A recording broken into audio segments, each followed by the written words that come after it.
नमस्कार, आप देख रहे हैं आज तक। मैं हूं आपके साथ नवजोत रंधावा। बुलेटिन की शुरुआत करेंगे उत्तर प्रदेश में ब्लॉक प्रमुख चुनावों से जुड़ी हिंसा के दौर की खबरों के साथ। कई शहरों में बीजेपी और समाजवादी पार्टी के कार्यकर्ता आपस में भिड़ गए। कुछ जगहों पर बीजेपी और विरोधी दलों का भी आमना सामना हुआ है। हम आपको दिखा रहे हैं तस्वीरें अमरोहा, बाराबंकी, हमीरपुर, मुजफ्फरनगर, तमाम जगहों की तस्वीरें जहां पर हर जगह हिंसा की तस्वीरें सामने आ रही हैं। उत्तर प्रदेश में आज ब्लॉक प्रमुख चुनाव के लिए वोट डाले जा रहे हैं। नामांकन के दौरान भी जमकर हिंसा हुई। बीजेपी पर विरोधी दलों को रोकना, इस तरह के तमाम आरोप लग रहे हैं। और सबसे ज्यादा हंगामा तो लखीमपुर खीरी की घटना को लेकर हुआ, जहां पर समाजवादी पार्टी की महिला प्रत्याशी के साथ बदसलूकी की गई। नामांकन के दिन घटना पर योगी सरकार ने हालांकि सख्ती दिखाई और सीयू समेत 6 पुलिसकर्मियों को सस्पेंड कर दिया गया है। 2 और आरोपी हैं मामले के, जिनको गिरफ्तार किया जा चुका है। इस बीच आज की तस्वीर, जब वोटिंग शुरू हुई 11 बजे का वक्त था, 3 बजे तक आज वोट डाले जाने हैं। लेकिन इस बीच हालात क्या हैं वो देखिए। अमरोहा की तस्वीर, समाजवादी पार्टी और बीजेपी के कार्यकर्ता आपस में भिड़ गए। वोटिंग के दौरान ही दोनों दलों के कार्यकर्ताओं में झड़प हो गई। पुलिस को भी लाठी डंडों का इस्तेमाल करना पड़ा।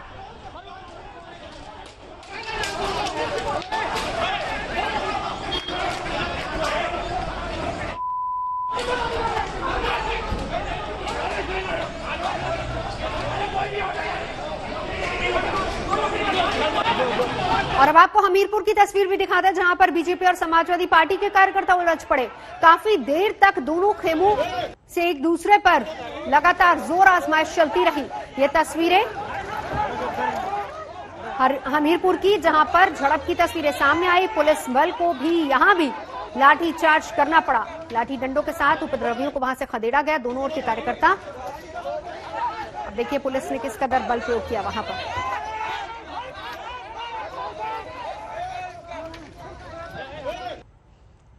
यानी उत्तर प्रदेश के तकरीबन हर जिले से इस तरह की खबरें आ रही हैं। ब्लॉक प्रमुख का चुनाव, लेकिन हिंसा की खबरें हर जगह से। और अब बाराबंकी का हाल देख लीजिए। समाजवादी पार्टी और बीजेपी के कार्यकर्ता यहां भी गुत्थम गुत्था होते नजर आए।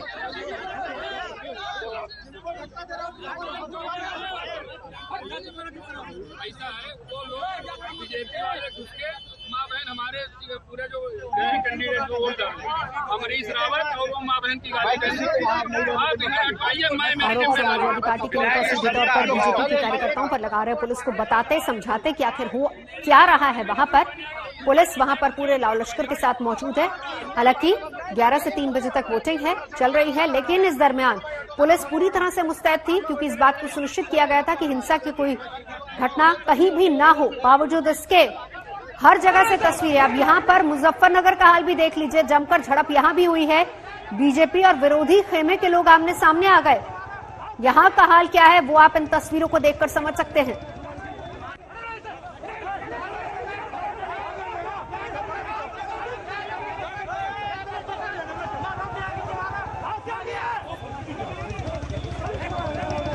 मेरे दो सहयोगी इस वक्त हमारे साथ जुड़ चुके हैं। बागपत से राम किंकर मेरे साथ हैं और संतोष मेरे सहयोगी लखीमपुर से मौजूद हैं। कोशिश संतोष ये की गई थी कि किसी तरह की कोई हिंसा ना हो और सही तरीके से कम वोटिंग हो जाए, लेकिन इसके ठीक उलट हालात ऐसे हो गए कि पुलिस को भी लाठियां भांजनी पड़ रही हैं। देखिए, जब तक कोशिशों को कागजों में ही उतारा जाएगा और कागजों को अमली जामा नहीं पहनाया जाएगा, तब तक ऐसी भयावह तस्वीरें जो प्रशासनिक अमले की काबिलियत और उनकी सारी नाकामी को दर्शाने वाली जो तस्वीरें होंगी वो सामने आएंगी। जो भी दावे किए गए अफसरों के द्वारा कि परिंदा भी पर नहीं मार पाएगा, ड्रोन कैमरे से निगरानी रखी जा रही है। मुजफ्फरनगर, बाराबंकी, हमीरपुर जैसे हर शहर से लगभग इस तरीके की घटनाएं सामने आ रही हैं। लखीमपुर जिस जगह पर मैं मौजूद हूँ, जिस जिले पर, वहाँ के पसगवा ब्लॉक से जो तस्वीर आई उसने शर्मसार कर दिया। उत्तर प्रदेश पुलिस को भी शर्मसार कर दिया, क्योंकि उसके सामने जो लोगों ने महिलाओं के साथ बदसलूकी की, उससे उत्तर प्रदेश सरकार भी कटघरे में आ गई, बीजेपी सरकार कटघरे में आ गई। तो यानी कि कहीं ना कहीं जो प्रशासनिक अमले की जो तैयारी थी वो नाकाफी थी। और हर जगह से जो चाहे सपा और भाजपा के लोगों के बीच में विवाद की बात हो, मारपीट की बात हो, यह तमाम जगहों पर बीजेपी और निर्दलीय प्रत्याशियों के बीच में जो मारपीट की बात है, ये तमाम तस्वीरें बता रही हैं बिल्कुल कि चुनावी रणनीति के तहत जो नेता थे उन्होंने तो अपनी रणनीति मुकम्मल की, लेकिन अफसरों ने अपनी रणनीति चाक चौबंद नहीं की और उसी का नतीजा कि उत्तर प्रदेश से हंगामे की तस्वीरें सामने आ रही हैं। जरा बागपत का हाल भी राम किंकर से समझ लेते हैं, क्योंकि काफी सेंसिटिव एरिया ये भी है जहां पर आप खड़े हैं। राम किंकर,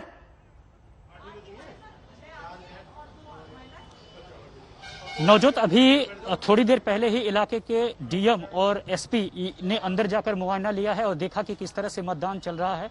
तकरीबन बागपत, अगर इस ब्लॉक की मैं बात करूं तो 83 वोट कुल हैं, 83 वोटों का मतदान होता है। 60 से ज्यादा मतदान इस वक्त हो चुका है और यकीनन आप देखिए कि पुलिस जो है मेन गेट पर मौजूद है और साथ ही साथ सबका जो पहचान पत्र और दूसरी चीजें देख करके ही अंदर जाने दिया जा रहा है। लेकिन खास बात यही है कि जो झड़प और जो गुत्थम गुत्था की तस्वीरें अलग अलग शहरों से दिखाई दे रही हैं, बागपत में भी कमोबेश ऐसी स्थिति है। लेकिन जहां पर मतदान हो रहा है, मतदान स्थल के ठीक बाहर की तरफ समर्थक आपस में भिड़ते हैं, एक दूसरे से गुत्थम गुत्था होते हैं, लेकिन पुलिस की मौजूदगी को देख करके ही वह आपस में तितर बितर भी हो जाते हैं। इन सब के बीच आपको बता दें कि प्रत्याशियों की तरफ से, खासकर पार्टीज की तरफ से बाउंसर्स का इस्तेमाल किया जा रहा है ताकि कोई भी किसी को धमकाकर अपने पक्ष में मतदान न करा सके और साथ ही साथ कोई दबाव में न ले सके। तो हमने देखा कि एक प्रत्याशी ने न केवल जितने मतदान के लोग यहाँ पर आए हुए थे वहां उनको न केवल लग्जरी बस से खुद लाए, बल्कि साफ तौर पर बाउंसर्स भी तैनात किए गए ताकि एक एक करके वह अपने तमाम दस्तावेजों के साथ यहाँ मतदान स्थल पर जा सके और मतदान करके आ सके। कुछ ही वक्त है, जब मतगणना शुरू होगी उसके बाद ही ये देखा जाएगा कि आखिर जो बागपत जिला है उसकी 3 सीटों पर कमल बिल्कुल कहां पर खिला। क्या विपक्षी पार्टियों ने कमल को पटखनी दी या फिर कमल ने ऐसा कुछ किया? चलिए, वो 3 बजे के बाद की मतगणना के बाद का होगा, उस पर हम आपसे चर्चा करेंगे। लेकिन उससे पहले समर्थ मेरे साथ इस वक्त मौजूद है। समर्थ, कम से कम चाहे मेरे सहयोगी संतोष हो या फिर उधर से राम किंकर या फिर वो तस्वीरें जो कि इस वक्त हम दिखा रहे हैं, 2 चीजें सामने आ रही। पहली बात तो ये कि प्रत्याशियों की तरफ से, पार्टियों की तरफ से अपनी तैयारी थी, पुलिस बल उतना तैयार नहीं था और हालात इस कदर बिगड़ गए कि हर जगह से उपद्रव, हिंसा की तस्वीरें, हर जगह पुलिस लाठियां भांजती नजर आ रही है। देखिए, ब्लॉक प्रमुख चुनाव में ये कहानी एकदम आम हो गई है। आप अमरोहा की बात करें, हमीरपुर की बात करें, मऊ की बात करें, हर जगह लगभग आपको हिंसक झड़प देखने को मिल रही है। कल के केसेस इस तरह के थे कि यूपी पुलिस को लगभग 16 के ऊपर FIRs करनी पड़ गई, जिसमें 1800 लोग जो है इसमें बुक हो गए। और अगर आप इसमें नेम्ड की बात करेंगे, लगभग 115 लोग इसमें नेम्ड थे और 25 की अरेस्टिंग भी हो चुकी है। तो सवाल यह है कि खाली FIR करने से क्या बात बनेगी? क्या हिंसक झड़पें रुकेंगी? जिस तरह से लखीमपुर का केस हुआ, उस तरह से यूपी की राजनीतिक जो स्तर है उसको गिराता हुआ है। हालांकि ये पहली दफा नहीं है जब ब्लॉक प्रमुख के चुनाव में ऐसा होता है। जब भी ब्लॉक प्रमुख के चुनाव होते हैं, जो रूलिंग पार्टी होती है उसका वर्चस्व रहा है, चाहे समाजवादी पार्टी की सरकार रही हो या बसपा की रही हो। 1993 में जब सपा और बसपा की अलायंस थी तो तारा देवी एक दलित महिला थी, उनको किडनैप कर लिया गया था, तब कांशीराम खुद उनसे मिलने गए थे। तो ऐसा नहीं है कि पहली दफा हुआ है, पर जो भी है वो गलत है। हिंसक झड़प पे रुकनी चाहिए और कहीं ना कहीं ये पुलिस का फेलियर है कि आपको इंस्ट्रक्शंस मिले हैं, उसके बाद भी आप नहीं रोक पाए। लखीमपुर की घटना में 6 पुलिस ऑफिसर जो सस्पेंड हुए हैं, इंक्लूडिंग CO और SHO, वो खुद में एक शर्मनाक बात है कि पुलिस वाले के सामने एक महिला के साथ कैसे वहां पर यही लग रहे थे कि पुलिस मूक दर्शक बनी रही और एक्शन नहीं लिया और इसीलिए शायद एक्शन हुआ सरकार की तरफ से बाद में। लेकिन हालात अभी के जो हैं वो यकीनन तनाव वाले। बहुत शुक्रिया आप तीनों का, नजर आप बनाए रखिए। आगे बढ़ेंगे। उत्तर प्रदेश में जनसंख्या नियंत्रण पर सख्ती की तैयारी है। योगी सरकार 11 जुलाई को नई जनसंख्या नीति का ऐलान करने जा रही है। तो उधर राज्य विधि आयोग ने जनसंख्या नियंत्रण पर कानून का ड्राफ्ट तैयार किया है और इस ड्राफ्ट को वेबसाइट पर सुझाव के लिए रखा गया है। जल्द ही आयोग इसे अंतिम रूप देने के बाद राज्य सरकार को सौंपेगा। इस ड्राफ्ट में यूपी में जनसंख्या नियंत्रण के लिए कानूनी उपायों के रास्ते सुझाए गए हैं। ड्राफ्ट के मुताबिक 2 से अधिक बच्चे होने पर सरकारी नौकरियों में आवेदन से लेकर स्थानीय निकाय चुनाव लड़ने तक पर रोक लगाने का प्रस्ताव है। अगर इस ड्राफ्ट के आधार पर कानून बना तो 2 से अधिक बच्चों पर सरकारी नौकरियों में आवेदन और प्रमोशन का मौका नहीं मिलेगा। 1 साल के भीतर सभी सरकारी अधिकारियों और कर्मचारियों और स्थानीय निकाय में चुने गए प्रतिनिधियों को शपथ पत्र देना होगा कि वो इसका उल्लंघन नहीं करेंगे।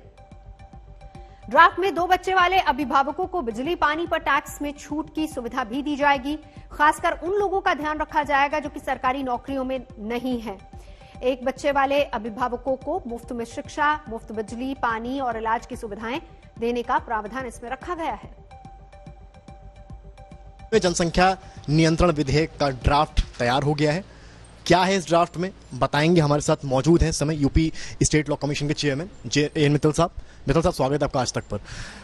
क्या है ड्राफ्ट में, कैसे नियंत्रण होगी यूपी की जनसंख्या, बताइए दर्शक। देखिए, जो हमारा प्रस्तावित ड्राफ्ट है वो हमने वेबसाइट पर भी डाल दिया है और उस ड्राफ्ट में ये व्यवस्था है कि पहली बात तो ये कि ये अधिनियम 1 साल के बाद लागू होगा।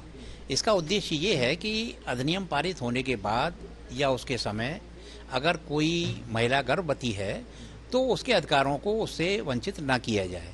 तो हमने ये व्यवस्था रखी है कि 1 साल के बाद लागू होगा। दूसरी व्यवस्था इसमें यह है कि जो भी व्यक्ति जनसंख्या नीति का पालन करेगा उसको तमाम प्रकार की प्रोत्साहन दिए जाएंगे। अगर कोई सरकारी नौकरी में है तो उसको अतिरिक्त वेतन वृद्धि दी जाएगी। उसके पेंशन प्लान में सरकार का जो कंट्रीब्यूशन है वो 3% बढ़ेगा। इसके अलावा प्राधिकरण के मकान हैं, प्लॉट हैं, उनके आवंटन में वरीयता दी जाएगी। बच्चों की शिक्षा, चिकित्सा, ये सब निःशुल्क होगा। और भी बहुत सी सुविधाएं हैं जो हम इसमें देने जा रहे हैं। और हमने सभी बातों को ध्यान में रखते हुए ये भी व्यवस्था की है कि जैसे किसी संप्रदाय विशेष में एक से अधिक पत्नी रखने का चलन है, तो अगर उस व्यक्ति की एक से अधिक पत्नी है तो टोटल बच्चों की संख्या 2 से अधिक होती है तो ऐसा पुरुष सरकारी योजनाओं से वंचित हो जाएगा। आगे बढ़ेंगे। पेट्रोल डीजल की बढ़ी कीमतों के खिलाफ तृणमूल कांग्रेस ने हल्ला बोल दिया है। बंगाल में शहर शहर ममता की पार्टी के कार्यकर्ता सड़कों पर हैं। कहीं बाइक फूंक दी गई तो कहीं लकड़ी जलाकर कुकर चढ़ा दिया गया। 3 तस्वीरें आपको दिखा रहे हैं। आसनसोल का हाल देख लीजिए। वहां पर बाइक लेकर लोग सड़कों पर उतरे, प्रदर्शन, लकड़ी पर खाना बनाते दुर्गापुर के लोग। और इसके अलावा सागर की तस्वीर भी, जहां पर सिलेंडर रख के बैनर्स के साथ बाकायदा बढ़ी हुई कीमतों का विरोध हो रहा है। पेट्रोल और डीजल की बढ़ी कीमतों को लेकर टीएमसी का विरोध प्रदर्शन पूरे बंगाल में।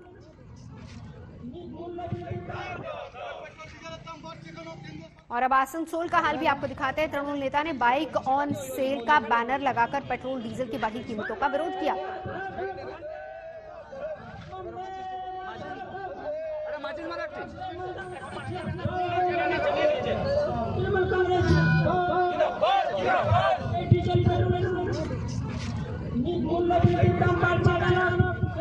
एक और तस्वीर दक्षिण 24 परगना की, जहां पर सागर में तो टीएमसी के कार्यकर्ताओं ने बाइक जलाकर गुस्सा दिखाया।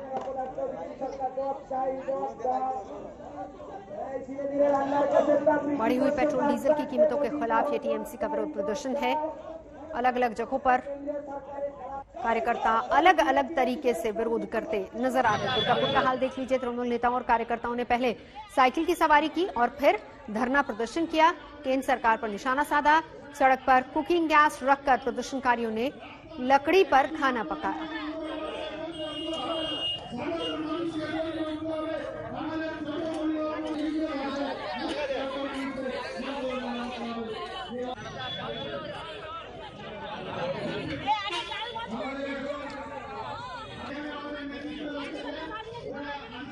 तो दाम लगातार बढ़ते जा रहे हैं। दिल्ली में पेट्रोल 100 के पार है। अब लोगों को इसके लिए ज्यादा जेबें ढीली करनी पड़ रही हैं। आइए हम आपको दिखाते हैं बढ़ी कीमतों पर दिल्ली वालों ने क्या कहा है।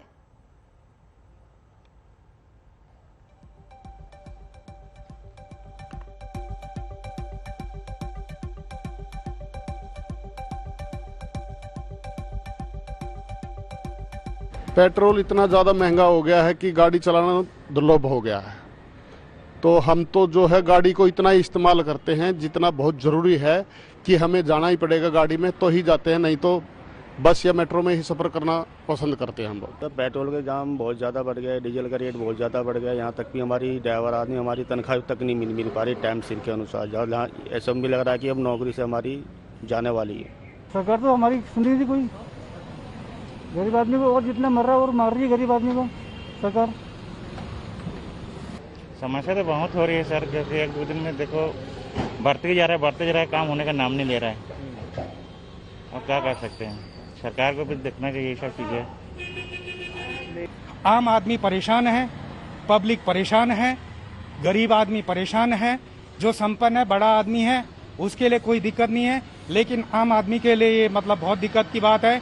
हमारी रिक्वेस्ट सरकार से यही है कि पेट्रोल के दामों में कुछ गिरावट हो जाए तो ज्यादा अच्छा है। अब ज़्यादा पेट्रोल महंगा हो गया ना, पहले 90 था, 80 था, तो उसमें पेट्रोल भी ज़्यादा था, अब कम आ रहा है।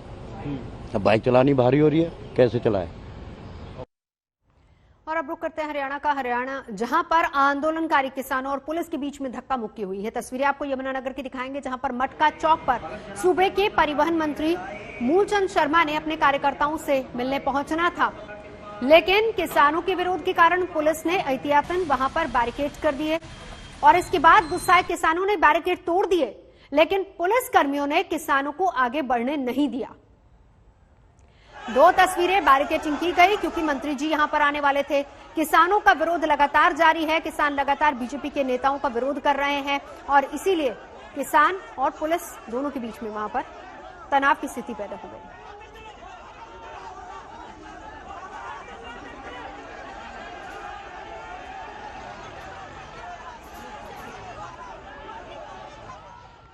और इस बीच एक बड़ी खबर आपको बता दें कि दिल्ली पुलिस की स्पेशल सेल ने 2500 करोड़ की ड्रग्स जब्त की है। सीधा चलेंगे, अरविंद ओझा मेरे सहयोगी हमारे साथ जुड़ चुके हैं। अरविंद, क्या है खबर, कहां से ये ड्रग्स पकड़ी है पुलिस ने और क्या इसमें कुछ गिरफ्तारियां भी हुई हैं? ये देखिए, ये अब तक का सबसे बड़ा ड्रग्स सीजर है नवजोत। दिल्ली पुलिस की anti terror squad special cell ने ये ड्रग्स पकड़ी है। तकरीबन 350 किलो हेरोइन हरियाणा और दिल्ली में बड़े पैमाने पर रेड की गई है, जिसके बाद 350 किलो हेरोइन वो सीज की गई है। हरियाणा से 3 लोगों को गिरफ्तार किया है स्पेशल सेल ने, 1 लोगों को दिल्ली से गिरफ्तार किया है। और नवजोत, मैं आपको बता दूं कि इतिहास में अब तक की इतनी बड़ी ड्रग्स की रिकवरी नहीं हुई थी। जो स्पेशल सेल का दावा है उसने रिकवर किया है। फिलहाल इन जो 4 लोग हैं इनसे पूछताछ भी की जा रही है। नार्को टेरर एंगल पर भी स्पेशल सेल आरोपियों से पूछताछ की जा रही है, लेकिन अपने आप में बहुत बड़ी रिकवरी है। जिस तरीके से लगातार ड्रग्स पर काम किया जा रहा था और लगातार इनपुट भी मिलते रहे हैं कि जो ड्रग्स है उसके जरिए नार्को टेररिज्म को भी बढ़ावा मिल रहा है, इस इनपुट पर जो दिल्ली पुलिस है उसने काम करना शुरू किया और एक लंबे चले ऑपरेशन के बाद हरियाणा से 3 लोगों को गिरफ्तार किया गया है, जबकि दिल्ली से 1 लोगों को गिरफ्तार किया गया है। 4 लोगों से पूछताछ की जा रही है। लेकिन जानना भी चाहेंगे एग्जैक्ट ये बरामदगी कहां से हुई? 3 हरियाणा से और 1 दिल्ली से गिरफ्तार हुआ। बरामदगी इतनी बड़ी ड्रग्स की कहां से हुई है? जी देखिए, कुछ जो रिकवरी है वो हरियाणा से हुई है और कुछ रिकवरी जो है वो दिल्ली से हुई है, क्योंकि एक लंबा चेन था। इंटरनेशनल सिंडिकेट का ये हिस्सा है, जो हमारे सूत्र बता रहे हैं कि इंटरनेशनल सिंडिकेट का हिस्सा है। जिसके बाद दिल्ली से जब एक शख्स को पकड़ा गया तो उसके पास से कुछ मात्रा में हीरोइन रिकवर हुई, जिसके बाद इस पूरे ऑपरेशन को चलाया गया, क्योंकि स्पेशल सेल का ये कहना है कि वो इस पूरे सिंडिकेट को बस्ट करना चाहती थी। इस वजह से लगातार जो जब दिल्ली में अरेस्ट करके रिकवरी हुई, इसके बाद हरियाणा से जब रिकवरी हुई तो कुल मिलाकर 350 किलो हीरोइन, जिसकी इंटरनेशनल मार्केट में जो कीमत है वो 2500 करोड़ है, वो रिकवर हुआ है। पूछताछ की जा रही है। जो हमारे सूत्र बता रहे हैं कि बहुत मुमकिन है कि इसमें नार्को टेररिज्म का एंगल भी निकल करके आए, लिहाजा उस मामले में पूछताछ नजर आप बना रहे थे। शुक्रिया अरविंद ओझा इस पूरी जानकारी के लिए। उत्तराखंड से एक ऐसी तस्वीर आई है जिसे बार बार देखना और बार बार दिखाना जरूरी है ताकि लोगों की नींद टूट सके। मसूरी की कैंपटी फॉल की तस्वीर हम आपको दिखाएंगे, जहां पर नियम कायदे भूलकर लोग नहा रहे हैं। अब प्रशासन ने सख्ती का फरमान जारी कर दिया है, लेकिन सवाल यहां पर यह है कि क्या लोगों को खुद अपनी जान की परवाह नहीं है?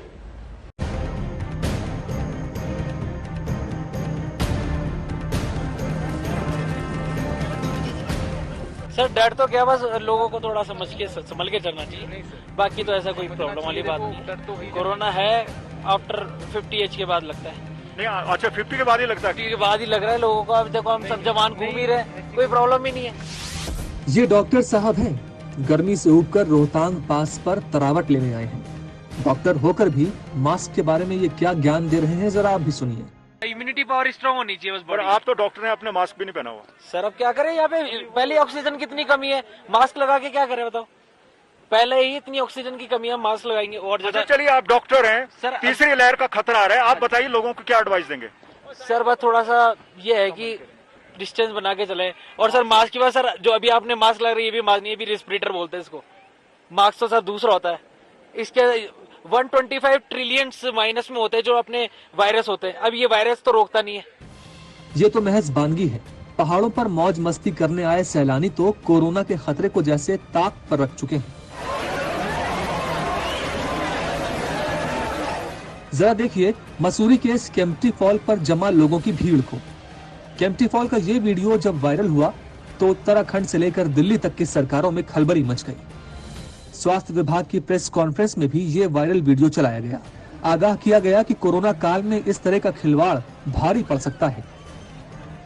हम आपके द्वारा फिर से विनती करना चाहते हैं, इस टाइप का कोई भी behaviour, is it not an open invitation for virus to infect us? क्या यह ओपन इन्विटेशन वायरस के लिए नहीं कि आप हमें इन्फेक्ट कीजिए? क्या जरूरी नहीं कि हम समझे कि स्प्रेड ऑफ इन्फेक्शन कम्युनिटी में हमारे इस activity, lack of follow up of covid appropriate behaviour से लिंक्ड है? हमें सबको फिर भी यह समझने की जरूरत है कि हम अभी भी सेकेंड वेव पूरी नहीं हुई है, हम अभी भी सेकेंड वेव से डील कर रहे हैं। मसूरी प्रशासन ने आनंद फानंद में केम्प्टी फॉल के लिए दिशा निर्देश जारी कर दिए। इसके मुताबिक अब मसूरी के केम्प्टी फॉल में एक बार में 50 टूरिस्ट ही जा सकते हैं। आधे घंटे में एक बार हूटर बजेगा। हूटर बजने के साथ ही सैलानियों को बाहर निकलना पड़ेगा। कोई भी सैलानी केम्प्टी फॉल में आधे घंटे से ज्यादा नहीं रह पाएगा।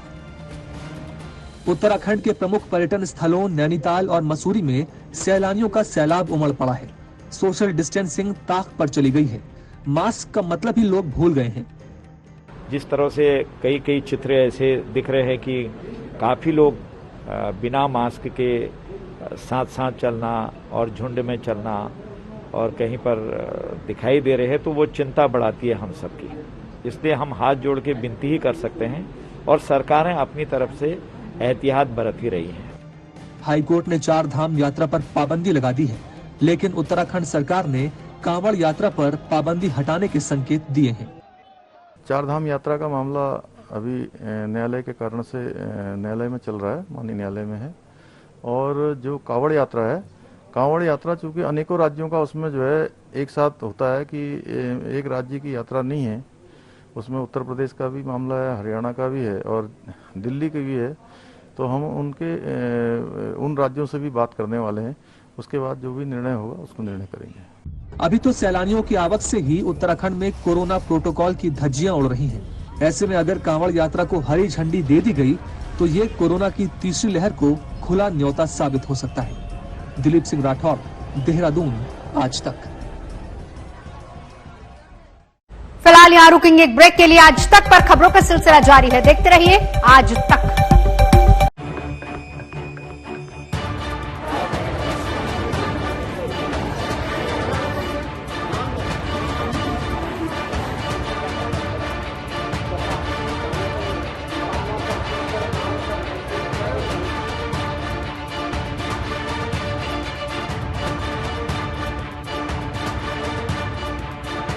आपसे सुन रहे कि तीसरी लहर आएगी? नहीं आएगी, हमें तो नहीं लगता कि आएगी और कुछ फर्क नहीं पड़ता अब तो।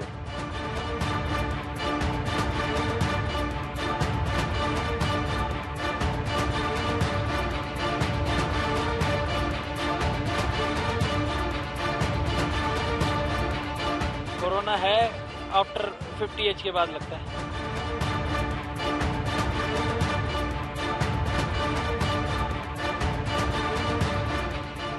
अपने खुद को सुरक्षित करें और लापरवाही बिल्कुल नहीं।